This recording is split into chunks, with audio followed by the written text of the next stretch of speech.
على نبی وعلى آلہ واصحابہ المتأدبین بآدابہ اما بعد فاعوذ باللہ من الشیطان الرجیم بسم اللہ الرحمن الرحیم وما ارسلناک الا رحمتا للعالمین صدق اللہ العظیم۔ درود شریف۔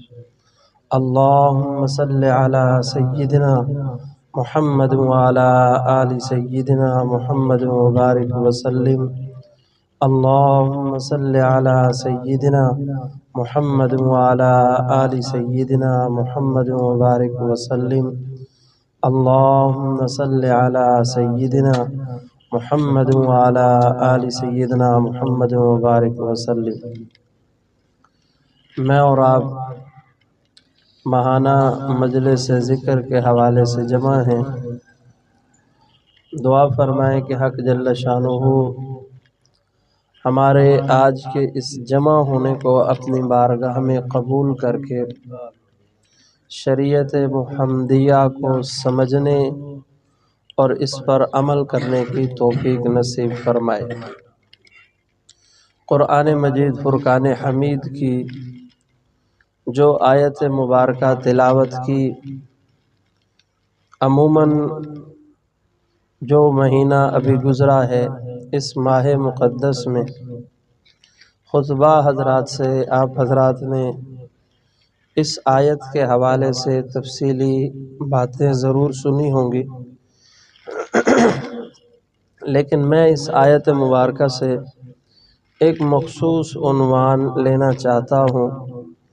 دعا فرمائیں کہ جو میں سمجھانا چاہتا ہوں ہم سب کو سمجھ بھی آ جائے اور ہمیں اس پر عمل کی توفیق بھی ہو جائے۔ ویسے تو حضور علیہ السلام کی رحمت للعالمینی ایک اتنا وسیع عنوان ہے کہ اس عنوان پر اگر تفصیلاً بحث ہو، آپ صلی اللہ علیہ وسلم کی رحمت انسانوں کے لیے، جانوروں کے لیے، درختوں کے لیے، درندوں پرندوں کے لیے، پھر انسانوں میں سے ماں باپ کے لیے رحمت، بہن بھائیوں کے لیے رحمت، اگر اس کے جزیات کو بھی گننا شروع کر دیں تو یقیناً بہت لمبا ٹاپک اور عنوان ہے، لیکن میں آج کے حوالے سے جس دور سے میں اور آپ گزر رہے ہیں چند بنیادی باتیں اس پر عرض کرنا چاہتا ہوں۔ یاد رکھیے کہ ہمارے ہاں اس وقت جو ہمارے مسائل ہیں ان میں ایک بڑا مسئلہ ہمارے ہاں غربت کا ہے، بے روزگاری کا ہے۔ ہر شخص اس وجہ سے پریشان ہے کہ مہنگائی ہے، حالات بہت مشکل جا رہے ہیں۔ ان حالات میں مجھے کس طرح اپنے گھریلو نظام کو میں کس طرح چلاؤں، ہر آدمی اس بارے میں پریشان ہے۔ غربت نے ہر انسان کو پریشان کیا ہوا ہے، ہر انسان غربت کی وجہ سے موجودہ دور میں پریشان ہے، اور اسی طرح بد امنی اور بے سکونی، اپنی جان کا دفاع بھی انسان کو مشکل محسوس ہوتا ہے۔ بندہ محسوس کرتا ہے کہ میری جان غیر محفوظ ہے، اپنے آپ کو غیر محفوظ محسوس کرتا ہے۔ میں بنیادی طور پر انہی دو باتوں پر حضور علیہ السلام کی رحمت للعالمین سے ہمیں کیا سبق مل رہا ہے، اس پر دو تین واقعات یہی آج کی گفتگو ہوگی، اس کا کچھ خلاصہ اور نچوڑ آپ کے سامنے عرض کروں گا۔ حضرت عدی بن حاتم رضی اللہ عنہ ایک صحابہ رسول ہیں، بخاری شریف کی حدیث ہے، اس حدیث کے راوی ہیں، اور یہ وہ صحابی ہیں جو مشہور زمانہ حاتم تائی جو سخاوت کے معاملے میں بڑا معروف شخص تھا، یہ ان کے صاحبزادے تھے۔ حاتم تائی تو ایمان نہ لا سکے، حضور علیہ السلام سے پہلے گزر گئے، لیکن ان کا صاحبزادہ اور ان کے ایک صاحبزادی نے اسلام کو قبول کیا تھا۔ اور انہوں نے بڑی طویل عمر پائی تھی۔ مختلف اقوال جو ہے مورخین نے ان کی لمبی عمر پر ذکر کیے ہیں۔ ایک قول جو محتاط اندازے کے مطابق ہے، انہوں نے 180 سال کی عمر پائی، یعنی 150 سال عمر تھی یا اس سے زیادہ تھی جس وقت یہ مسلمان ہوئے تھے، جب انہوں نے کلمہ پڑھا تھا۔ بابے تھے لیکن الحمدللہ کمانڈر بابے تھے، ہماری طرح بابے نہیں تھے۔ اس وقت بھی ایک بہت بڑے مجاہد تھے جب یہ مسلمان ہوئے 150 سال کی عمر میں۔ حضرت عدی بن حاتم رضی اللہ عنہ اس حدیث کے راوی ہیں، فرماتے ہیں کہ ایک مرتبہ ہم حضور علیہ السلام کے ساتھ مجلس میں بیٹھے تھے کہ ہم نے دیکھا کہ ایک شخص آپ صلی اللہ علیہ وسلم کی مجلس میں داخل ہوا، اور وہ شخص جب آپ صلی اللہ علیہ وسلم کی مجلس میں آیا، کپڑے اٹے ہوئے، گرد و غبار اس کے کپڑوں پر لگی ہوئی، بڑا پریشان حال، اور اس کی شکل اور صورت سے محسوس ہو رہا تھا کہ یہ واقعتاً بڑا لمبا سفر کر کے آیا ہے۔ اس نے آتے ہی عرض کی کہ یا رسول اللہ، ہمارے علاقے میں قحط سالی ہے، بہت بھوک ہے، لوگ بھوک کی وجہ سے مر رہے ہیں، حالات بڑے خراب ہیں، ہمارے بڑی پریشانی کا سامنا ہمیں ہے، اور روز بروز بھوک بڑھتی جا رہی ہے، ہمارے جانور بھوک کی وجہ سے مر رہے ہیں، ہمارے معصوم بچے ساری ساری رات بھوک کی وجہ سے چیختے رہتے ہیں، ہمارے پاس کچھ ہوتا نہیں کہ ہم انہیں کچھ کھلا سکیں، بلکتے بلکتے کئی بچے دار فانی سے کوچ کر گئے، ہم اس کی وجہ سے بڑے پریشان ہیں۔ حضرت عدی رضی اللہ عنہ فرماتے ہیں کہ نبی کریم صلی اللہ علیہ وسلم بالکل خاموش رہے۔ وہ شخص بیٹھ گیا، تھوڑی دیر کے بعد ایک اور شخص آیا، اس کی بھی وہی حالت تھی جو اس پہلے شخص کی تھی، یعنی وہ بھی کسی لمبے اور طویل سفر سے آنے والا محسوس ہوتا تھا۔ اس نے بھی حضور علیہ السلام سے سلام کے بعد خطاب کیا، مخاطب ہوا اور کہنے لگا کہ یا رسول اللہ، ہم بہت پریشان حال ہیں، ہمارے علاقے کے اندر بد امنی بہت زیادہ ہے، بہت خون خرابہ ہوتا ہے، ڈاکو راستے میں قافلوں کو روک لیتے ہیں اور وہ ڈاکہ ڈالتے ہیں جس کی وجہ سے مال اور دولت محفوظ نہیں، بعض ایسے خبیث الفطرت ہوتے ہیں کہ وہ بندوں کو بھی قتل کر دیتے ہیں، اور بعض ایسے اخبث الناس اور گندے لوگ ہوتے ہیں وہ عزتوں کو بھی تاراج کرتے ہیں، ہم بہت غیر محفوظ ہیں، بڑی پریشانی ہے ہمیں۔ حضور علیہ السلام پھر بھی خاموش رہے۔ تھوڑی دیر کے بعد اس نے اپنا رونا رویا اور باتیں کی، اور اس کے بعد وہ بھی بیٹھ گیا۔ حضرت عدی رضی اللہ عنہ فرماتے ہیں کہ حضور علیہ السلام نے اپنا سر مبارک جھکا لیا، تھوڑی دیر کے بعد آپ صلی اللہ علیہ وسلم نے اپنا سر مبارک اٹھایا اور میری طرف متوجہ ہوئے۔ آپ صلی اللہ علیہ وسلم نے فرمایا کہ عدی، میں متوجہ ہوا کہ جی یا رسول اللہ۔ آپ صلی اللہ علیہ وسلم نے فرمایا کہ اگر تم نے مزید کچھ دراز عمر پائی، تمہاری عمر اگر کچھ اور زیادہ ہوئی، تو تم ایک وقت دیکھو گے کہ اگر لوگوں نے میری لائی ہوئی تعلیمات پر عمل کیا تو اتنا امن ہوگا کہ ایک خاتون ہیرا سے چلے گی۔ آپ صلی اللہ علیہ وسلم نے پوچھا عدی، تم ہیرا جانتے ہو؟ عدی فرماتے ہیں مجھے پتا تھا کہ یہ ایک بہت بڑا شہر ہے جو کوفہ کے قریب بستا تھا، اس وقت کوفہ چھوٹا شہر تھا اور یہ ہیرا بہت بڑا شہر تھا۔ اب یہ الٹ ہے، کوفہ اس وقت بڑا شہر ہے اور ہیرا بالکل چھوٹی بستی کا نام رہ گیا ہے، اس وقت یہ بہت بڑا شہر تھا۔ میں نے عرض کیا یا رسول اللہ، میں جانتا ہوں۔ آپ صلی اللہ علیہ وسلم نے فرمایا کہ ہیرا سے ایک خاتون چلے گی، اپنی اونٹنی پر ساز و سامان لاد کر، اور بالکل اکیلی چلے گی، پورے راستے میں ہیرا سے، یعنی کوفہ، آج کے دور میں یوں سمجھ لے کہ کوفہ سے چلے گی، کوفہ سے چلے گی، مکہ مکرمہ میں آئے گی، حج ادا کرنے کے بعد پھر مکہ مکرمہ سے اکیلی واپس ہیرا چلی جائے گی، پورے راستے میں کوئی بندہ اس کی طرف آنکھ اٹھا کر بھی دیکھنے والا نہیں ہوگا۔ اتنا امن ہوگا اگر میری لائی ہوئی تعلیمات پر تم نے عمل کیا، یہ شرط ہے ساتھ، اگر میری لائی ہوئی تعلیمات پر تم نے عمل کیا تو یہ ہوگا۔ اور بعض روایات میں الفاظ کچھ تبدیلی کے ساتھ ہیں کہ ایک تو یہ کہ کوئی اس کی طرف نظر اٹھا کے دیکھنے والا نہیں ہوگا۔ بعض روایات میں الفاظ یہ ہیں کہ وہ ہیرا سے چلے گی مکہ مکرمہ میں، اور پھر مکہ مکرمہ سے چلے گی واپس ہیرا۔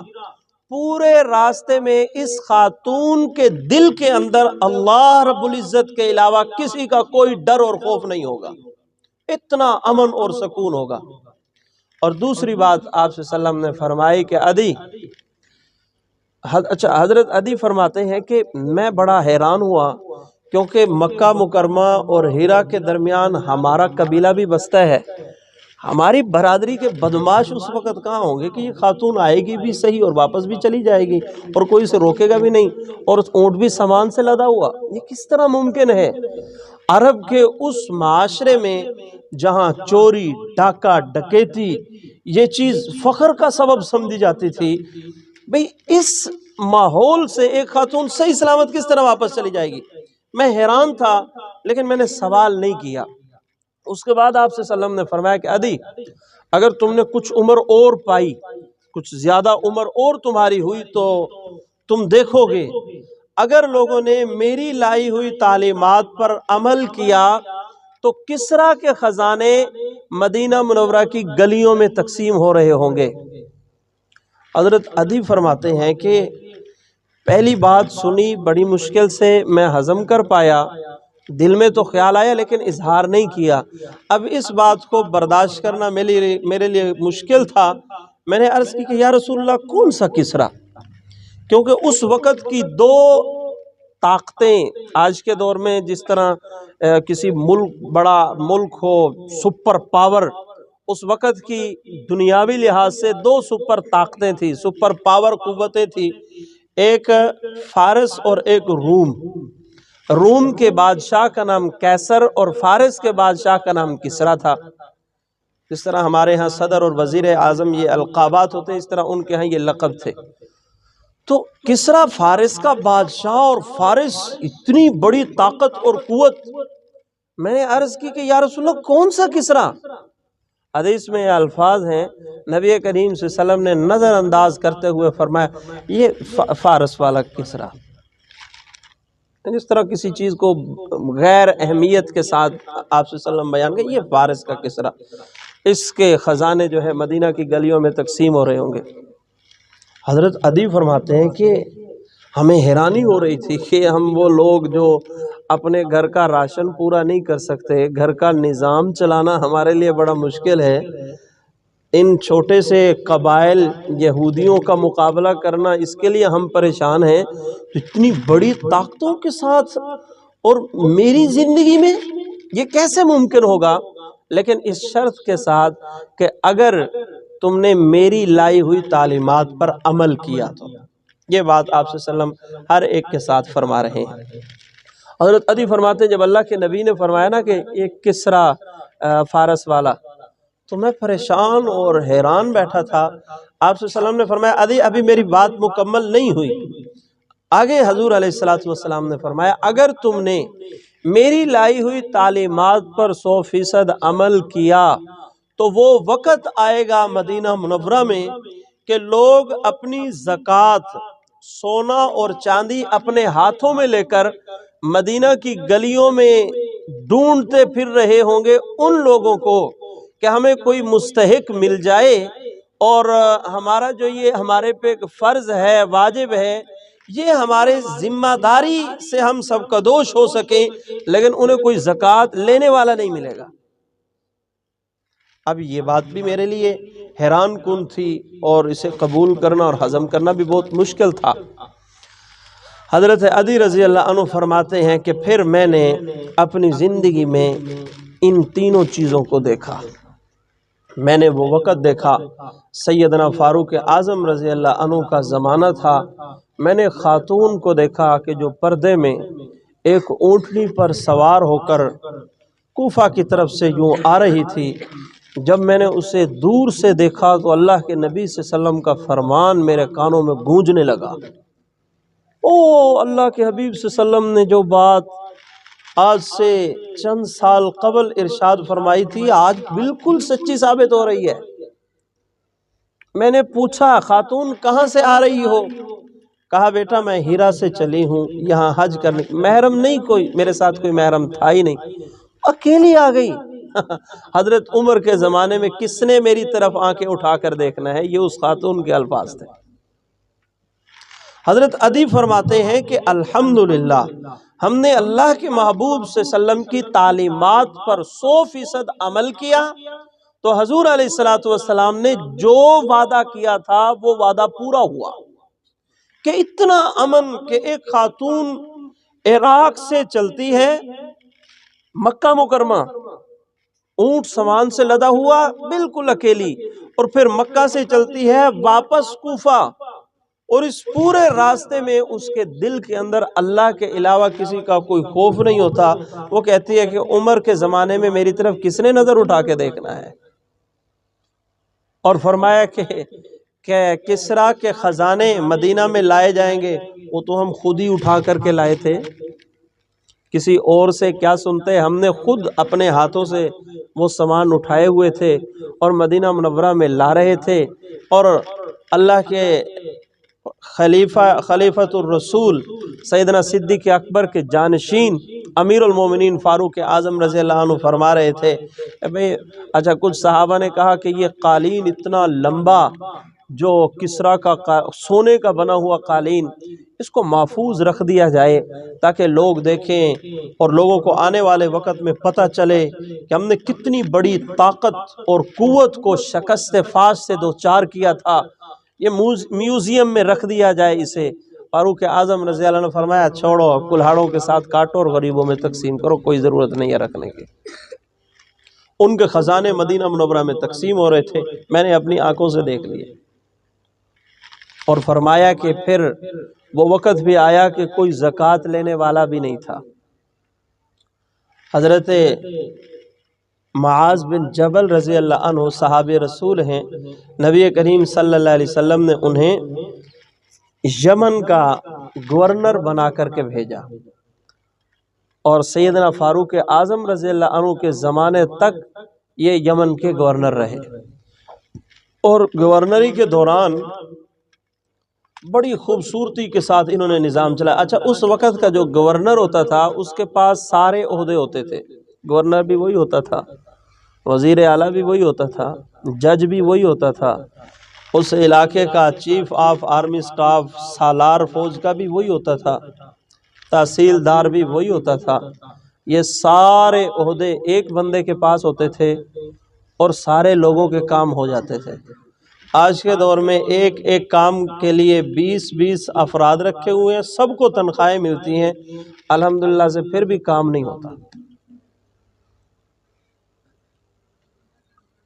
حضرت معاذ بن جبل رضی اللہ عنہ کے زمانے میں ایک موقع ایسا آیا کہ انہوں نے کیا، جو وہاں پر سال کے بعد زکوٰۃ اکٹھی ہوئی، عشر اکٹھا ہوا، جزیہ، خراج، یہ ساری چیزیں اکٹھی ہوئی، تو ان تمام چیزوں کو جو ضروریات تھی، یعنی سالانہ بجٹ جو انہوں نے تیار کیا، اس سالانہ بجٹ کے تیار کرنے کے باوجود کچھ رقم بچ گئی، جو یعنی 3 حصے اگر کیے جائیں تو 2 حصے انہوں نے استعمال میں لائے اور 1 حصہ جو ہے وہ بچ گیا، 1/2 حصہ بچ گیا۔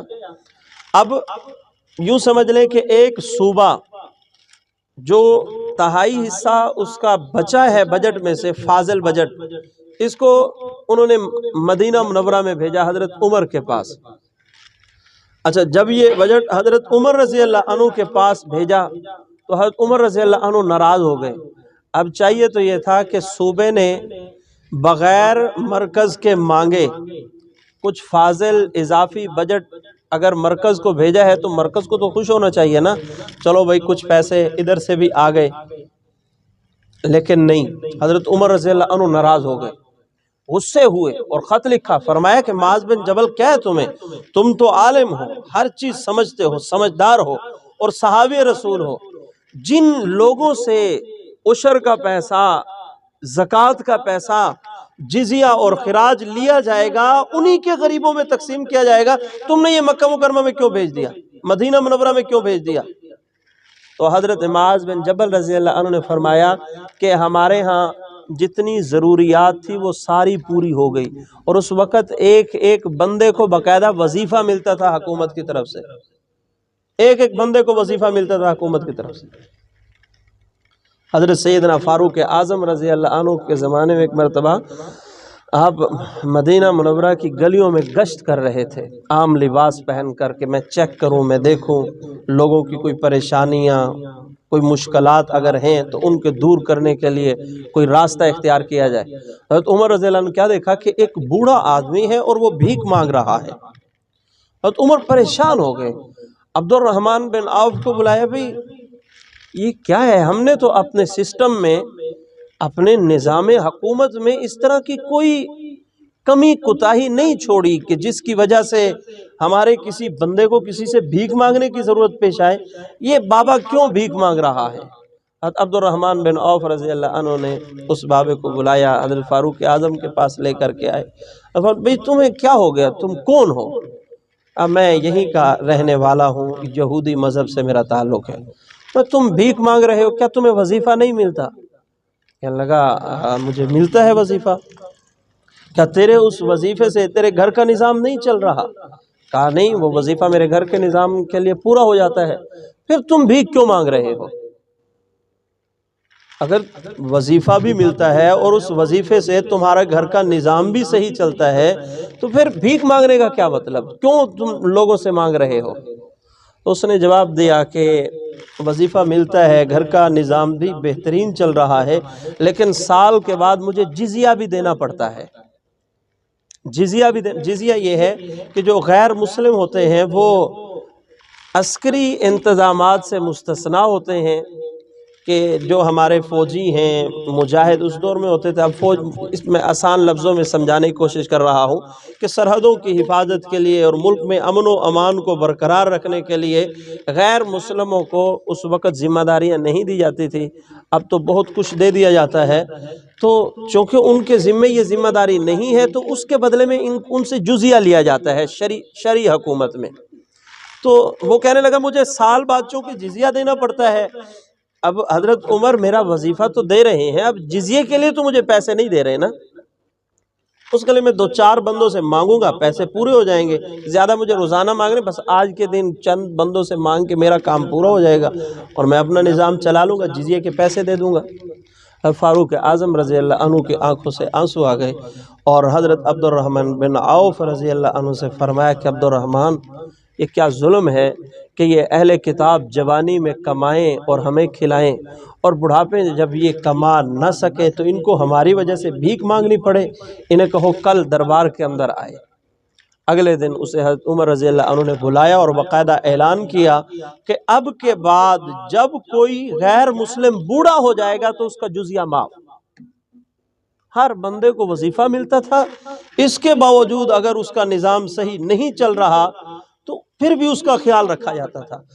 میں بڑے درد دل سے یہ بات عرض کر رہا ہوں، ہمارے ہاں بہت بڑا ظلم ہو رہا ہے، ہم نے دین اور شریعت کو مسجد کی 4 دیواری کے اندر بند کر دیا ہے کہ مولوی کا کام صرف مسجد میں نمازیں پڑھانا ہے، صرف مدرسے میں بچوں کو پڑھانا ہے، باقی شریعت سے واقف کرانا لوگوں کو یہ مولوی کا کام نہیں ہے، جس کے نتیجے میں یہ ظالمانہ نظام ہے اس وقت، ہر جس بندے کی لاٹھی اسی کی بھینس۔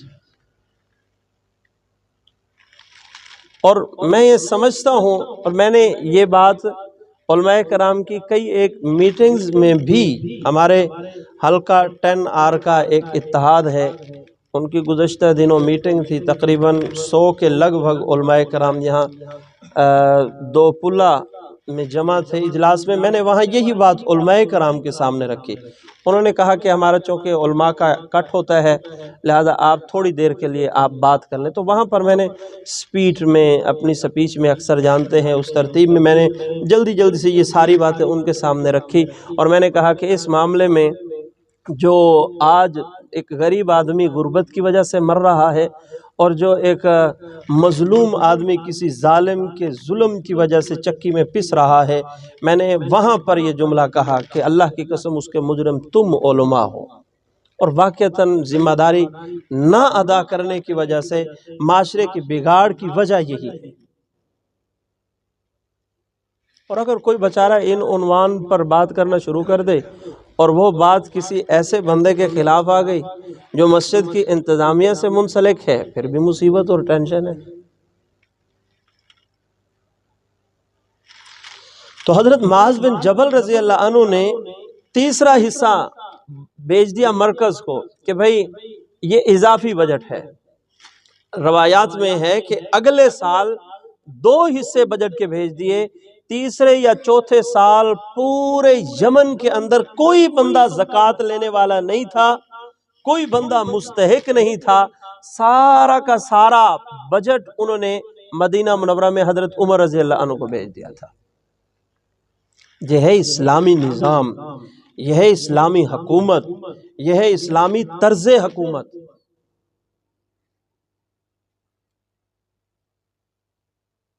دینداری کا صرف یہ مطلب نہیں ہے کہ مسجد میں بیٹھ کر تسبیحات کر لینے سے، اپنے لیے رو رو کر مانگ لینے سے بس کام پورا ہو گیا. نہ، ہمارا دین اتنا محدود نہیں ہے، اتنا کمزور نہیں ہے.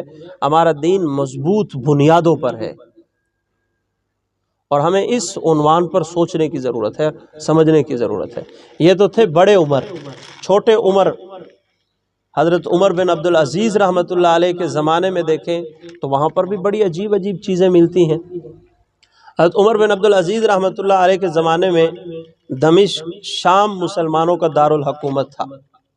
دمشق میں اس وقت مسلم حکومت کا دارالخلافہ تھا اور عراق کے غالباً گورنر تھے عبدالحمید.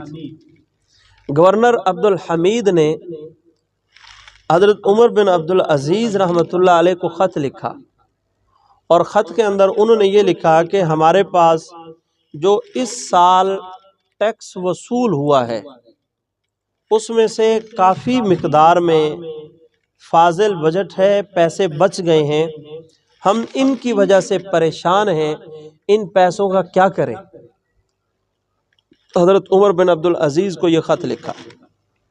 حضرت عمر بن عبدالعزیز رحمۃ اللہ علیہ نے جوابی خط لکھا اور فرمایا کہ آپ اس طرح کریں، اگر آپ کے پاس کچھ رقم بچ گئی ہے تو آپ دیکھیں آپ کے صوبے میں، یہ میں اپنی اصطلاح استعمال کر رہا ہوں، اپنے علاقے میں دیکھ لیجئے کہ جو کوئی ایسا بندہ ہو کہ مقروض ہو اور وہ بیچارہ اپنا قرض ادا نہ کر سکتا ہو تو آپ اس طرح کریں کہ اس کا قرضہ ادا کر دیجئے.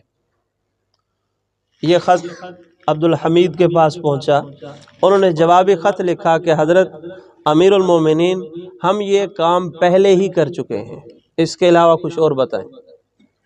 اب پھر انہوں نے خط لکھا. حضرت عمر بن عبدالعزیز رحمۃ اللہ علیہ نے فرمایا کہ اچھا تم اس طرح کرو کہ جن لوگوں نے ابھی تک اپنی بیویوں کا حق مہر ادا نہیں کیا، اس کا مطلب یہ ہے کہ اس دور میں بھی ایسے نمونے ہوتے تھے، آج کے دور میں تو بہت سارے مل جاتے ہیں، اس دور میں بھی ہوتے تھے. جنہوں نے ابھی تک اپنی بیویوں کا حق مہر ادا نہیں کیا اور وہ بیچارے دینے کی پوزیشن میں نہیں ہیں، ان کا حق مہر اس سے ادا کروا دیجئے. انہوں نے جوابی خط لکھا کہ حضرت یہ کام بھی ہم پہلے سے کر چکے ہیں،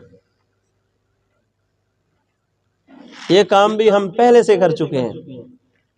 پھر خط لکھا اور میں اچھا آپ اس طرح کریں کہ جہاں بچے بچیاں جوان ہیں اور خرچہ نہ ہونے کی وجہ سے بیچارے ابھی شادیاں نہیں کر پا رہے، ان کی شادیاں کروا دیجئے اس پیسے میں. حضرت عمر بن عبدالعزیز کو جواب لکھا گورنر عبدالحمید نے کہ امیر المومنین ہم یہ کام بھی پہلے سے کر چکے ہیں۔ ہمارے ملک پاکستان کے بہت بڑے مذہبی اسکالر ہیں حضرت مولانا زاہد اور راشدی دامت برکاتہم العالیہ، وہ فرماتے ہیں کہ میں یہی واقعہ بیان کر رہا تھا کراچی میں، تو ایک نوجوان کھڑا ہو گیا اور کہنے لگا کہ حضرت یہ بجٹ تھا یا کچھ سمندر کا پانی جو ختم ہی نہیں ہو رہا، اتنے کام ہو گئے اور ابھی بجٹ کے پیسے باقی ہیں، یہ کیسے ممکن ہے؟ تو حضرت فرماتے ہیں میں نے اسے کہا بھئی ابھی ٹھہرو، آخری بات رہ رہی ہے، میں یہ بیان کر کے آپ کے سوال کا جواب بھی دیتا ہوں۔ یقیناً آپ کے ذہن میں بھی یہی بات آ رہی ہے بھئی اتنا بجٹ تھا کہ اتنے سارے کام ہو رہے ہیں اور بجٹ جو ہے وہ ختم ہونے کا نام ہی نہیں لے رہا، اس کا کیا مطلب؟ تو حضرت عمر بن عبدالعزیز رحمۃ اللہ علیہ نے اگلی بات یہ فرمائی کہ آپ اس طرح کریں کہ جو وہاں کے باسی کسان حضرات ہیں ان کو یہ پیسے قرضے کے طور پر دے دیجئے اور انہیں کہو کہ جو زمین بنجر ہے، بے آباد اور ویران زمین پڑی ہے، اس زمین کو کاشت کے قابل بنائیں اور یہ پیسے ان کو دے دیجئے کہ یہ تمہاری اس کے بدلے میں اجرت ہے، مزدوری اور محنت کا بدلہ اور صلہ ہے، تم زمین کو کاشت کے قابل بنانے کی کوشش کرو۔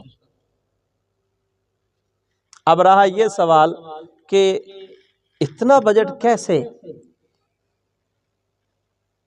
فرمایا اس سوال کا جواب یہ ہے کہ حضرت عمر بن عبدالعزیز رحمۃ اللہ علیہ وقت کے بادشاہ اور حکمران، بلکہ کئی پاکستان ضم ہو جائیں،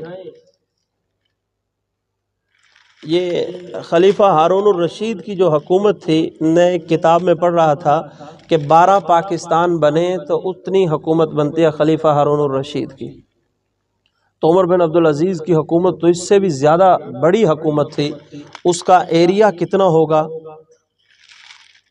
اتنے بڑے حکمران اور بادشاہ، اور جس وقت ان کے شادی ہوئی تھی ان کی بیوی کو جو جہیز ملا تھا غالباً خلیفہ عبد الملک بن مروان کی صاحبزادی تھی، کہ 2 کمرے سونے چاندی ہیرے جواہرات کے بھرے ہوئے جہیز میں ملے تھے۔ جب ان کی حکومت آئی، خلیفہ بنے، تو انہوں نے اعلان کیا، اپنی بیوی سے کہا سنو اب اس گھر کے اندر یا یہ جہیز رہے گا یا میں رہوں گا، اگر تم میرے ساتھ رہنا چاہتے ہو تو یہ سارا کا سارا بیت المال میں جمع کرانا پڑے گا۔ بیوی نے کہا کہ مجھے تو آپ کا ساتھ چاہیے، اب یہ سارا مال غنیمت میں جمع کرا دیا۔ نماز پڑھا کے عمر بن عبدالعزیز آ رہے ہیں گھر کی طرف، راستے میں فروٹ بیچنے والے کی ریڑھی پر نظر پڑی، وہاں پر انگوروں پر نظر پڑی تو بڑے پسند آئے، دکھنے میں خوبصورت لگے، تو گھر آ کر اپنی بیوی سے کہنے لگے کیا تمہارے پاس کوئی پیسہ ہے، کوئی اشرفی؟ تو بیوی نے کہا کہ میں نے تو آپ کی جیبیں ٹٹولنی ہوتی ہیں، جب آپ کے پاس ہی نہیں تو میرے پاس پیسے کہاں سے آئے؟ خاموش ہو گئے۔ اب بیوی نے پوچھا کہ بھی خیریت ہے، آپ کو پیسے کی ضرورت کیوں پڑی؟ تو فرمانے لگے کہ راستے میں نے دیکھا تو انگور کا پھل مجھے بڑا پسند آیا تو میں اسے خریدنا چاہتا تھا، چلو کوئی نہیں، اگر پیسے نہیں تو رہنے دیجیے۔ اتنا بڑا حکمران اور انگور خریدنے کے لیے اس کے پاس پیسے نہیں ہیں۔ ایک مرتبہ اپنی بیوی سے فرمانے لگے کہ بیٹی کو بلایا، اس نے آنے میں کچھ تاخیر کر دی، تو فرمانے لگے کہ میں عیاشی نہیں دے رہا، زیادہ اچھا کھلا پلا نہیں رہا، اب تو میری بیٹی نے بھی میری نافرمانی کرنا شروع کر دی۔ آگے سے بیوی نے جواب دیا کہ نہیں، ایسی کوئی بات نہیں ہے، ان کے پہننے کا صرف ایک جوڑا ہے، ایک سوٹ ہے، وہ کہیں سے پھٹ گیا ہے، وہ اندر بیٹھ کر اس جوڑے کو اتار کر خود اسے سی رہی ہے، اس وجہ سے اس کے آنے میں تاخیر ہو رہی ہے۔ بادشاہ کی صاحبزادی کا یہ حال ہے۔ جب بادشاہوں کے خزانے خالی ہوں تو پھر عوام کے خزانے بھرے ہوئے ہوتے ہیں۔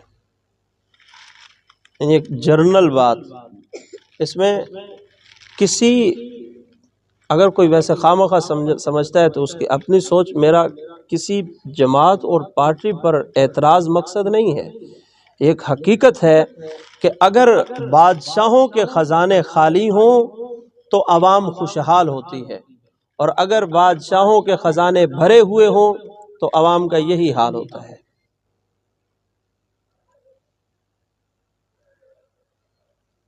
ایک مرتبہ فرمانے لگے، اپنی بیٹی سے کوئی بات کہی، وہ قریب آئی تو انہوں نے بات کرنے سے پہلے وہ اپنا دوپٹہ لیا اور منہ کے قریب کر کے پھر بات کہی۔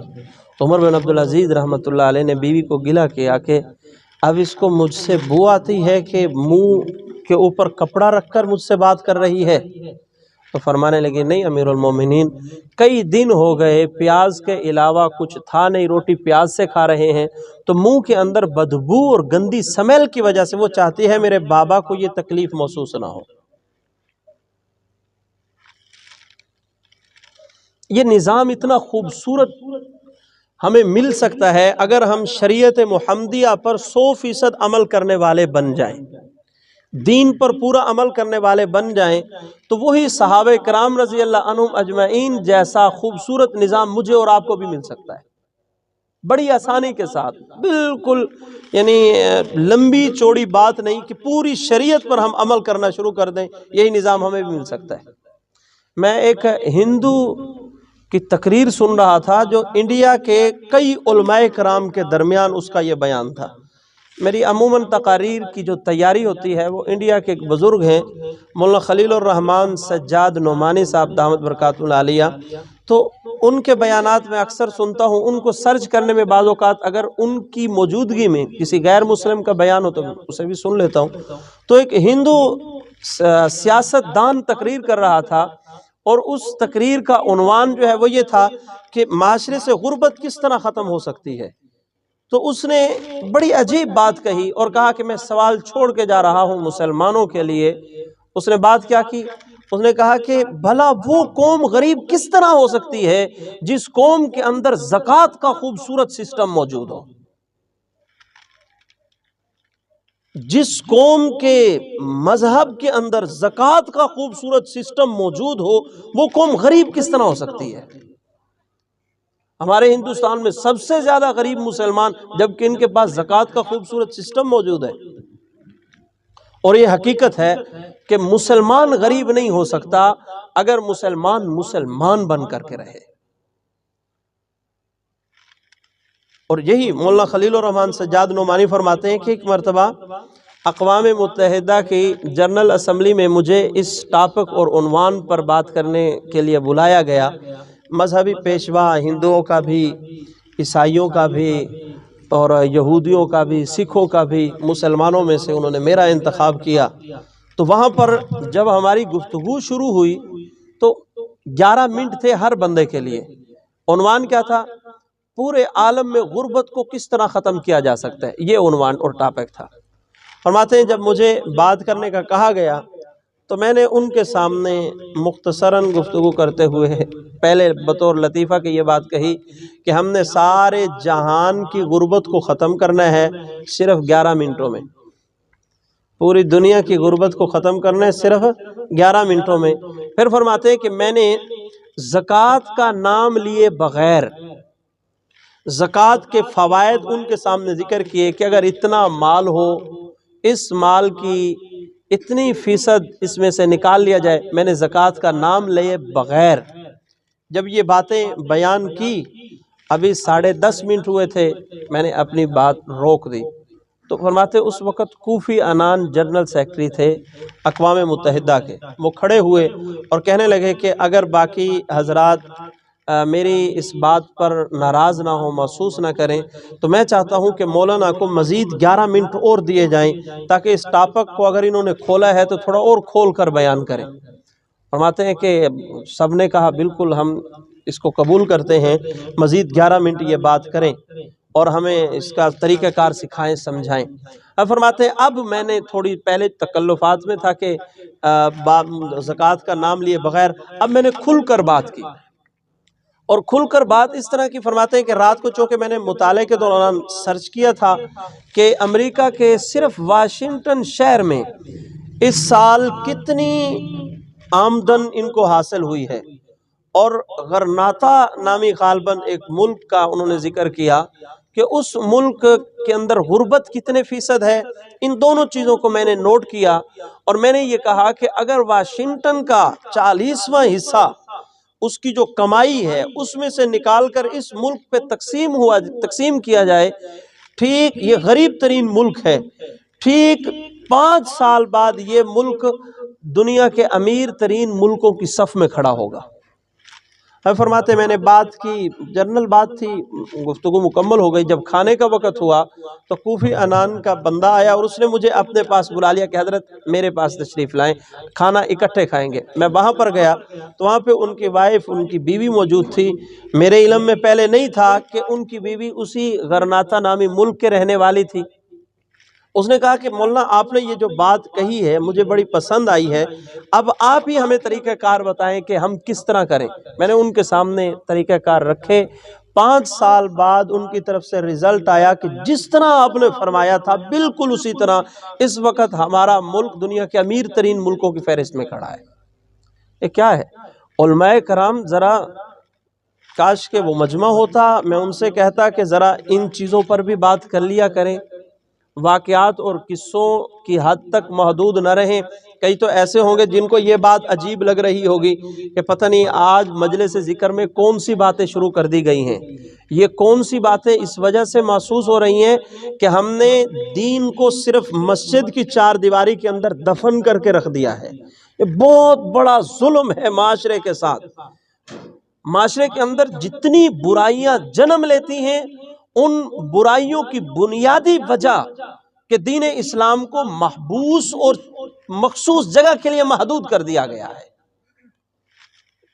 بڑا افسوس ہوتا ہے بعض اوقات ایک مولوی ٹائپ بندہ اگر سوشل میڈیا پر کوئی ایسی بات کہہ دے کسی کو سمجھانے کے لیے، لیکن اس بات کا تعلق کسی حد تک سیاست کے ساتھ ہو تو مولوی صاحب تہاڈا سیاست نال کی کام. عجیب بات ہے.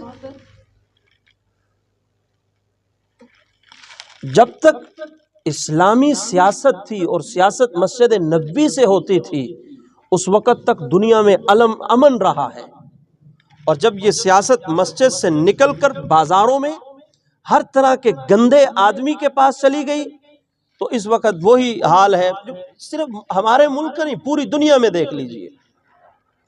علماء کرام کو اپنا کردار اس طور پر ادا کرنا چاہیے. اور یاد رکھیے ہماری جو یہاں پر گفتگو ہوتی ہے صرف یہاں پہ موجود احباب سننے والے نہیں ہوتے، کچھ باہر بھی ہوتے ہیں جو یہاں پر نظر نہیں آتے، ہماری گفتگو ان تک بھی پہنچتی ہے. میں وہاں تک یہ پیغام دینا چاہتا ہوں خدارا علماء کرام اپنا کردار ادا کریں. علماء کرام اپنے آپ کو مسجد کی 4 دیواری تک محدود نہ کریں، اور نہ ہی مولوی مسجد کی 4 دیواری تک کے لیے مولوی بنتا ہے.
یہ بات کہ اس میں ہم تو چونکہ نہ تو سیاست کی کسی بڑی پوسٹ پر ہیں تو ہم کس طرح اس نظام کو فالو کریں یا اس پر 100% عمل کریں، ہمارے لیے تو بڑا مشکل ہے۔ تو اس کا طریقہ کار یہ ہے کہ ہمارے ذمے صرف اتنی شریعت پر عمل کرنا ہے جتنی ہمارے اندر اہلیت ہے۔ جن گناہوں سے ہم بچ سکتے ہیں کم از کم ان سے تو بچیں، یا جو نیکیاں ہم کر سکتے ہیں وہ تو کریں، یا ہماری جو ذمہ داریاں بنتی ہیں ہم کم از کم ان ذمہ داریوں کو تو صحیح طور پر ادا کریں۔ میری آج کی گفتگو کا سارا خلاصہ یہ کہ دین اسلام کو غیر مسلم قوتوں نے ہمیشہ مسجد کی 4 دیواری کے اندر دفن کرنے کی کوشش کی ہے کہ مولوی کا کام مسجد کی 4 دیواری تک ہے، بس اس کے علاوہ اور کسی کھاتے گا نہیں مولوی۔ اور خیر سے عوام نے بھی مولوی کو کمی کی فہرست میں داخل کر ہی دیا ہے، بہت ساری اس کی مثالیں موجود ہیں۔ بہرحال ہم نظر ثانی کریں، اگر ہم اسی طرح کرتے رہے اپنے آپ کو حقیقت میں کفار کے متحد کرنے والی بات ہے۔ اسلامی نظام، اسلامی معاشرت، اسلامی معاملات، اسلامی عقائد، اسلامی اعمال، ان 5 چیزوں کے مجموعے کا نام اسلام ہے۔ اسلام محدود نہیں ہے، زندگی کا کوئی ایسا شعبہ نہیں جس شعبے میں اسلام ہماری رہنمائی نہ کرتا ہو۔ ہمارا دین اتنا بخیل نہیں ہے، کنجوس نہیں ہے کہ بعض چیزیں ایسی ہیں کہ ان کے لیے دین اسلام رہنمائی ہی نہ کرتا ہو، نہ، ہمارا دین وسیع ہے اور ہمیں یہ بات ماننی پڑے گی، تسلیم کرنی پڑے گی۔ اور یہ تبھی ہمیں سمجھ آئے گا جب علماء کرام کے ساتھ ہمارا اٹھنا بیٹھنا ہو، علماء کرام کے ساتھ ہم تعلق قائم کریں گے، ان کی مجالس میں بیٹھیں گے، ان سے جا کر دین سیکھنے کی کوشش کریں گے، تبھی ہمیں دین جو ہے مکمل طور پر سمجھ آ سکے گا۔ دعا ہے جو کہا سنا حق جل شانہ ہم سب کو اس پہ عمل کرنے کی توفیق نصیب فرمائے۔ وآخر دعوانا ان الحمدللہ رب العالمین۔ ختم خواجہ